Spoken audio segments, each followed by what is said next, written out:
நீங்க 2 மணி நேரம் தொடர்ந்து கேம் விளையாண்டாலோ இன்டர்நெட்டை கன்சிஸ்டன்டா யூஸ் பண்ணி யூடியூப், ஃபேஸ்புக், இன்ஸ்டாகிராம் மாதிரி ஆப்ஸ் யூஸ் பண்ணாலோ உங்க மொபைல் ஹீட் ப்ரொடியூஸ் பண்றதை நீங்க கவனிச்சிருப்பீங்க. இது ஏன்னு தெரியுமா? உங்க மொபைல்ல இருக்கிற சின்ன எந்திரம் ப்ராசஸர் அதுதான் ஹீட்டை ப்ரொடியூஸ் பண்ணுது. இப்போ ஒரு நிமிஷம் யோசிச்சு பாருங்க, உங்க கையில இருக்கிற சின்ன மொபைல் ஹீட் ஆச்சுனாலே உங்களுக்கு பயமா இருக்கு, ஐயோ இது வெடிச்சிருமோன்னு தோணுது. அப்போ உலகத்துல இருக்கிற 800 கோடி மக்கள் யூஸ் பண்ற போன், லேப்டாப் இதுக்கெல்லாம் மூளையா இருக்கிற ஒரு இடம் இருக்கு. அந்த இடம் எவ்வளவு ஹீட் ப்ரொடியூஸ் பண்ணும், அந்த இடத்துக்கு பேரு தான் சர்வர். அந்த சர்வர் ரூம்ல ஆயிரக்கணக்கான கம்ப்யூட்டர்கள் 24 மணி நேரமும் ஃபங்க்ஷன்லயே இருக்கும். அங்க டெம்பரேச்சர் 50 to 60 டிகிரிஸ் டச் பண்ணும். இந்த டெம்பரேச்சரை குறைக்கிறதுக்கு கம்பெனிஸ் ஏசி, கூலிங் டவர்னு நிறைய செலவு பண்றாங்க. இன்னைக்கு தேதியில கூகுள், அமேசான், மைக்ரோசாப்ட் இவங்கெல்லாம் இனிமே பூமி தாங்காது, நம்ம கம்ப்யூட்டர் சர்வர் எடுத்துட்டு விண்வெளிக்கு போலாம் அப்படின்னு பிளான் பண்ணிட்டு இருக்காங்க. இது பிசினஸ் தந்திரமா இல்ல நம்ம இன்டர்நெட் வாழ்க்கையே மாத்த போற விஷயமா? விண்வெளியில அப்படி என்னதான் இருக்கு,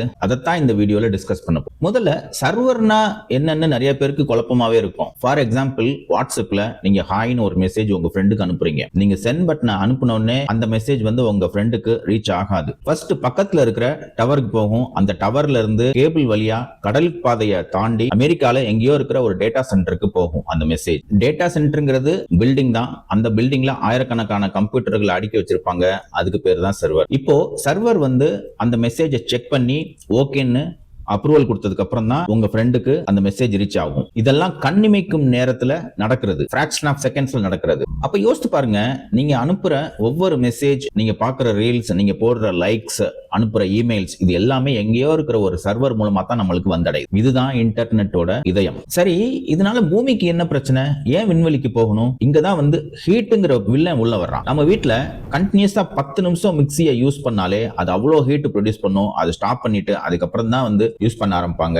இது லேடிஸ்க்கு ரொம்ப நல்லா புரியும். ஆனா கூகுள், அமேசான் போன்ற சர்வர்கள் வருஷத்துல 365 நாள்களும் ஃபங்க்ஷன் ஆகிட்டே தான் இருக்கும். அதை ஸ்டாப் பண்ணவே முடியாது. அப்போ அது தீ மாறி கொதிக்கும் அந்த சர்வர்ஸ். அந்த சூட்டை தணிக்கத்தான் லட்சக்கணக்கான ஏசிகளை பயன்படுத்துறாங்க இந்த நிறுவனங்கள். இந்த சர்வர்ஸ் 3 முக்கிய பிரச்சனைகளுக்கு காரணமா இருக்கு. கரண்ட் பில், தண்ணீர் பஞ்சம், இடப்பற்றாக்குறை. உலகத்துல ப்ரொடியூஸ் பண்ற ஓவரால் கரண்ட்ல 3% சர்வர்ஸ்க்கு மட்டுமே யூஸ் பண்றாங்க. கூகுள் மாதிரியான நிறுவனங்கள் ஒரு வருஷத்துக்கு 23 பில்லியன் லிட்டர் தண்ணிய இதுக்குன்னு செலவு பண்றாங்க. பூமியில இடம் பற்றாக்குறை ஆயிடுச்சு. அதனால கம்பெனிஸ் அண்ணாந்து விண்வெளியை பார்த்துட்டு இருக்காங்க, அங்க ஷிஃப்ட் பண்றது. சரி, இதனால இந்த கம்பெனிஸ் எல்லாம் எதுக்கு ஸ்பேஸ்க்கு போறாங்க? விண்வெளியில அப்படி என்ன லாபம் இருக்கு அப்படின்னு நீங்க கேட்டீங்கன்னா 2 முக்கிய லாபங்கள் இருக்கு. நேச்சுரல் ஃப்ரிட்ஜ் எல்லாம் ஏசின்னு சொல்லலாம். விண்வெளிங்கிறது இயற்கையால் செய்யப்பட்ட ஒரு ஃப்ரிட்ஜ். அங்க டெம்பரேச்சர் -270 டிகிரில தான் எப்பயுமே இருக்கும். சோ ஏசி ஃபிட் பண்ணணும்னு அவசியம் கிடையாது. நேச்சுரலா நம்மளுக்கு சர்வருக்கு கூலிங் கிடைக்கும். லாபம் 2, தீராத பேட்டரி, அன்லிமிட்டெட் சோலார் பவர். பூமியில நைட் சூரிய வெளிச்சம் கிடையாது, ஸ்பேஸ்ல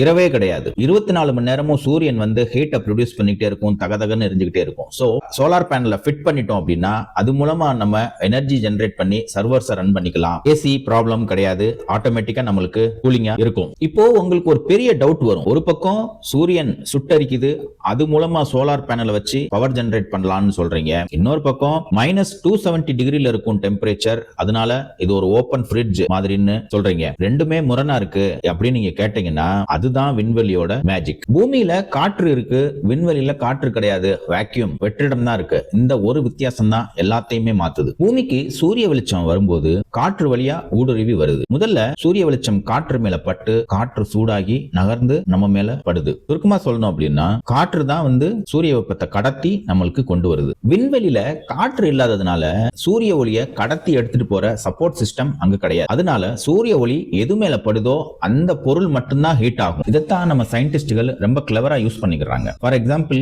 இதை நம்ம சர்வர்னு வச்சுக்கலாம். சர்வருக்கு மேல சோலார் பேனல் மறைக்கிற மாதிரி, சர்வரை மறைக்கிற மாதிரி ஃபிட் பண்றாங்க. சூரிய ஒளி மூலமா சோலார் பேனல் பவரை ஜெனரேட் பண்ணி சர்வருக்கு கொடுக்குது. சோலார் பேனல் சர்வரை ஃபுல்லா மறைச்சுக்கிறதுனால இதை தாண்டி ஹீட் கீழே போகாது, ஏன்னா காற்று இல்ல ஸ்பேஸ்ல. அப்ப சோலார் பேனலுக்கு மேல சூரிய வெளிச்சம் இருக்கும், சோலார் பேனல் கீழே -270 டிகிரி செல்சியஸ்ல டெம்பரேச்சர் இருக்கும். இதான் கான்செப்ட். இதை புரிஞ்சுக்கிறதுக்கு கொஞ்சம் கஷ்டமா தான் இருக்கும். வீடியோவை திருப்பி போட்டு பாருங்க, உங்களுக்கு புரியும். சப்போஸ் உங்களுக்கு புரியல அப்படின்னா கமெண்ட்ல கேளுங்க. சரி, இதுல கம்பெனிகளுக்கு லாபம், நம்மளுக்கு என்ன லாபம் கேட்டீங்கன்னா கண்டிப்பா நம்மளுக்கு லாபம் இருக்கு. ஹை ஸ்பீட் இன்டர்நெட் நம்மளுக்கு கிடைக்க போகுது. இதை புரிஞ்சுக்கிறதுக்கு நம்ம ஃபர்ஸ்ட் இப்ப இப்போ இருக்கிற இன்டர்நெட் எப்படி ஃபங்க்ஷன் ஆகுதுங்கிறது தெரிஞ்சுக்கணும். பூமிக்கு அடியிலையும் கடலுக்கு அடியிலையும் இருக்கிற ஆர்டிக் கேபிள்ஸ் மூலமா தான் நம்மளுக்கு இப்போ இன்டர்நெட் கிடைக்குது. அது ஸ்ட்ரைட்டா நம்மளுக்கு வராது, சுத்தி இருக்கும் வயர்ஸ் எல்லாம். அப்ப டிராபிக் அதிகமா இருக்கும், அப்ப இன்டர்நெட் ஸ்பீடு குறைவா தான் இருக்கும். ஆனா விண்வெளியில டிராபிக் கிடையாது, அங்கிருந்து ஸ்ட்ரைட்டா ராக்கெட் வேகத்துல உங்க வீட்டுக்கு வந்தடையும் இன்டர்நெட் ஸ்பீட் அதிகமா இருக்கிறதுனால உங்களோட கேமிங் எக்ஸ்பீரியன்ஸ் உங்களுக்கு சாட்டிஸ்ஃபைடா இருக்கும், லேக் ஆகாது. மற்றும் ஸ்டாக் மார்க்கெட்ல இருக்கிறவங்க ட்ரேடிங் பண்றவங்களுக்கு இது ஒரு வரப்பிரசாதமா இருக்கும். ஏன்னா ஒரு ஆர்டர் அவங்க பிளேஸ் பண்ண உடனே எக்ஸிக்யூட் ஆகும், அவங்களோட ப்ராஃபிட்டபிலிட்டி அஃபெக்ட் ஆகாது. வருங்காலத்துல வரப்போற ரோபோக்களுக்கு இது மிகவும் உதவியா இருக்கும். இந்த டெவலப்மெண்ட்ஸ் எல்லாமே நம்மளுக்கு ஒரு பாசிட்டிவ் என்விரான்மெண்ட்டை கிரியேட் பண்ணி கொடுக்குதுன்னு வச்சுக்கிட்டாலும் பவர் கன்சம்ஷன் குறையுது, வாட்டர் கன்சம்ஷன் குறையுது. இதெல்லாம் பாசிட்டிவிட்டி. நெகட்டிவிட்டின்னு ஒன்னு இருக்கும் இல்லையா, இதுலயும் நெகட்டிவிட்டிஸ் இருக்கத்தான் செய்யுது. ஆல்ரெடி பூமியை குப்பையா மாத்திட்டோம், எஸ்பெஷலி வித் பிளாஸ்டிக்ஸ். விண்வெளியை குப்பையா மாத்துற காலம் வருமா அப்படிங்கறத காலம் தான் பதில் சொல்லும். தேங்க்யூ.